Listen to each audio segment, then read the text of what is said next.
Is it possible for a buck to live on like a hunting club where there's trail cameras, there's feeders, there's food plots, and go fairly unnoticed without people really seeing them? Yes. So we have a 430-acre deer research facility. We have 3 feeders that are protein feeders. We have 3 or 4 in any year corn feeders, and we dart at these stands from October through March. In addition, we put out once or twice a year, depending upon the year, we will run a survey of our deer. We'll put out some corn piles and put cameras on those corn piles. We will have bucks go a year in 430 acres with 3 or 4 darters in tree stands Monday through Friday and cameras up for a couple weeks of the year, and us never see a deer but then see it again the next year. Now, is it possible that it burrowed under the fence and came back in? Yes. Is it possible that it jumped the fence and came back in? Yes. Deer can clear an 8-foot fence. We know they get out sometimes. We know that they're not coming back in. These deer will go unknown. Now, generally, I don't believe we've had one that's gone 2 years without being seen. But for a year, and we monitor ours pretty closely, and I would argue closer than what any hunting club really is in most cases. And also on the darting thing, one of my best friends when we lived down here was a darter with you guys. And who was it? Colton George. Okay. And y'all dart at night too, correct? Dart guns, night vision scopes. Yeah. And so even at night, you can't get a hold of these things sometimes. No. He was talking about how hard it was. Well, I mean, it's... Yeah, I won't lie. I'm not the one sitting in these tree stands anymore. You know, if I didn't dart another deer the rest of my life, it wouldn't break my heart. Okay, that's where I am with that. But these deer will walk in and go. They know there's somebody sitting up there. How bad do they want to eat? And you know, and our darters have learned it's like, okay, don't turn this on, don't do this, don't do this, don't do this. They're wise. They're wise. If you think that they peg you bow hunting, well, it's a whole other thing with these feeders have been in the same spot for 17 years. Generational knowledge. It is generational knowledge, but they're always walking away from it. Yeah. But going back to just like that example, that's amazing that a buck could go a year without being seen with people in the place, darters, cameras, all of that. It makes you think, and for the audience members as well, on your hunting club, you don't think you have a great buck on camera, and there's a chance there could be multiple mature bucks, great deer on that property that you've never seen, or you only see him once a year, and you think that buck just came from 5 miles away, but he's been on that place just because there's so much ground that he could be. Well, it's not the norm. It's definitely not the norm. But yeah, that deer could be there, number one.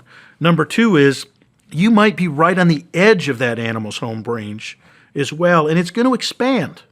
And it's going to change as the breeding season, moves. It's a resource availability thing. Boy, I've been walking these same scrapes for the last 2 weeks, and there's just no does available. I need to check something else out. They may not be coming from 5 miles. They may just be coming from 500 yards. And so it's that there's the luck part. We've gone full circle. What I said earlier, there's a lot of luck involved in this. Are you out there on the day that deer, is coming and checking things out? I would rather hunt a spot where I've seen a deer before. I think my odds are better. But there's a lot of stories. I've never seen that deer before. I've never seen that deer before. So I think that's what makes it fun. I just not knowing what you're going to see each time you go out in the woods. And it also goes back to when you're talking hunting pressure. If you're historically hunting, like say on hunting clubs, would be one of the greatest examples. Members are constantly hunting the same food plots over and over and over again. It's so easy for multiple generations of deer, specifically not just the does, but bucks too, to learn how people are getting to those stands. And it's not like there's a conversation here between intelligence and conditioning. And a lot of people say like whitetails may have a high intelligence, or bucks have a higher intelligence, but also I think it's a lot of conditioning. Like if they see, hear, or smell something in a certain spot that they perceive as a danger, they're not going to go there until they feel comfortable, which could allow you to go weeks without having sightings. Same thing with trail cameras and all that kind of stuff. And it makes you wonder on a lot of these properties how many missed opportunities are happening because people continue to keep going to the same spots instead of changing up. And then also constantly scouting and finding new areas that those deer feel very comfortable in and try to go into that first time and try to have an opportunity at them. And that's where I think, is being flexible and mobile with your hunting on property is you're learning these travel corridors. It's not so much that you're going in and disturbing them where they're bedding, but you're starting to say, those deer are always moving down this hill.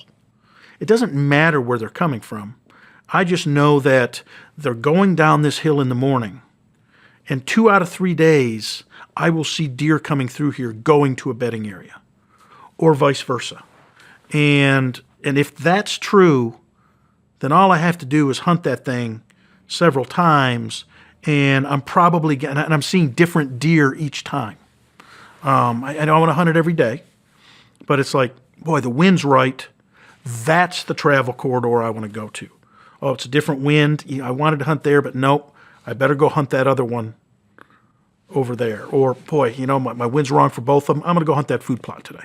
One of my counterparts, over at another university, there's kind of some legendary stories about him being invited to go hunting, and he'd always hunting clubs, and we'll put you in this. No, I don't want to bother you. I don't want to be a bother. Just tell me a place that some thicket you guys don't go into. I'll go over there and I'll be out of your way. Well, they want to put him on their beautiful food plot, and he's just like, no, I don't want to be a bother. But at the same time, I don't want to hunt that dang food plot that you've been hunting every weekend. That's a waste of my time. Find me the nasty thicket. I'll go sit there. I'll be happy. I'll be out of your way. He would shoot a big buck every time. So he never gets invited back anywhere. What a legend. But, those deer on those properties. Mm-hmm.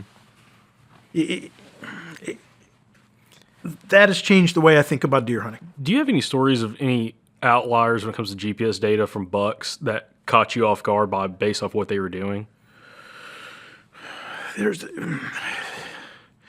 I haven't had the luxury of looking at the GPS data as much as graduate students do, but I looked at I chased those deer around in Oklahoma, and it wasn't the GPS, but we had a deer that we captured him at the front gate at McAllister. There was a food plot right there. We captured him on that food plot, and because it's at the front gate, this is 200 yards from the perimeter of the base.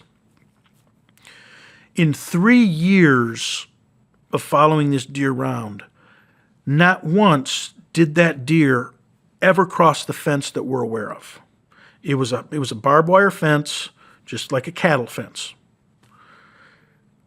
Yet we saw that deer within 10 yards of that fence half a dozen times.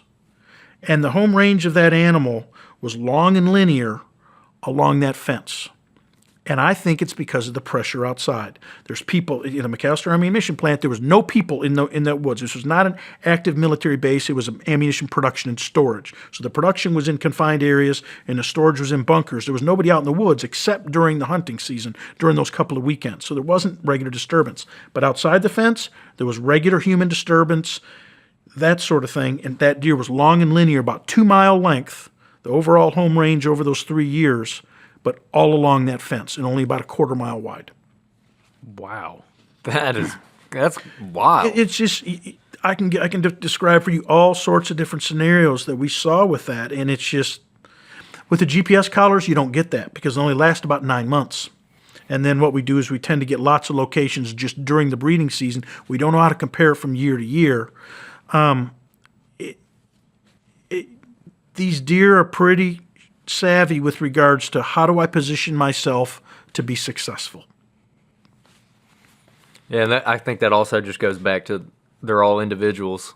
They are. Just Weird shaped home ranges in You know, some cases. The biggest buck that we ever radio collared, he was 177 inches at 6.5 years old when we captured him. When he was 7.5, we already had the radio collar on him. He was bigger. Was he 185, 190? I don't know. We got some glimpses, some looks at him, but he was bigger. That deer over over 3 seasons, when he was the 7.5, he spent his breeding season in a 600-acre area, and so he had to be one of the dominant deer out there. The next season, he was a section over. The next season, he was a section over. Multiple hunters came in with radio collars, ear tags, came in, and I saw this deer. Show a picture, say, that was him. Well, we knew where that deer was, and we knew he was moving, and okay, where was your stand? Oh, it was over here. Okay, here's that deer. They saw him 3 years, and this was the most heavily hunted area of the base. Never shot him. And he was 6, 7, and 8, or 7, 8, and 9 during those 3 years that we had a radio collar on him. But yet he was moved, different section of land, I'm assuming your hunting club is about 600 acres, 1,000 acres. It's 3,900 acres. Oh, okay. Well, then We got space. Yeah, you do. But most of these sections is a section of land. Most hunting areas, 640 acres. Well, imagine your 177-inch deer, or whatever it is, and say, boy, we didn't get him. He's going to be here next year. He might be in the next property. Well, imagine you being the one saying, I think I want to let him age one more year, and you passed him up. But he's over on the next one, then he's over on... They're all different, but I've had other deer that never left that 600 acres. It's right on top of one another every year. I always thought it was the shifting in the acorn availability. That's why we went from more upland acorns to more bottomland acorns the next year. I don't know. I can't give you the reasons, but